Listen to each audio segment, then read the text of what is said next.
আলহামদুলিল্লাহ সাংঘাতিক মানে ইতিবাচক এই কারণে যে আমাদের আপনারা যদি চিন্তা করেন এই premier division cricket league second division first division যে থার্ড ডিভিশন যেটাই হোক না কেন এই ঢাকার ক্রিকেট লিগ দিয়ে কিন্তু আজকে বাংলাদেশের ক্রিকেটের এই অবস্থা এটা স্বীকার করতেই হবে। একটা সময় ছিল বাংলাদেশের এই ক্লাবগুলির যারা অফিসিয়াল ছিল, যারা খেলোয়াড় ছিল, যারা ম্যানেজার ছিল, এই খেলোয়াড়রাই ছিল। তারাই নিজেদের টাকা দিয়ে আজকে হাঁটি পা করে কিন্তু আজকে ক্রিকেটকে এই পর্যায়ে নিয়ে আসছে। সুতরাং আমাদের এটা ভুললে হবে না। আমি আগের বোর্ডের যারা ছিল তাদেরকে আমি বলি যে এই ক্লাবগুলিকে অনেক হেয় প্রতিপন্ন করেছে এবং সেটার পরিপ্রেক্ষিতে কিন্তু তারা অনেকটা রাগান্বিত হয়ে এবং অনেকটা অভিমান করেই কিন্তু খেলতে চায়নি। তবে এই নতুন বোর্ড আসার পরে কিন্তু তারা কিন্তু দেখেন কিভাবে তারা মানে খেলার জন্য আগ্রহ প্রকাশ করেছে এবং আলহামদুলিল্লাহ লিগ হচ্ছে, এটা হলো সবচেয়ে বড় কথা।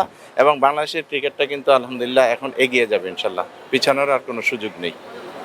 ঠিক আছে ভাই। ধন্যবাদ।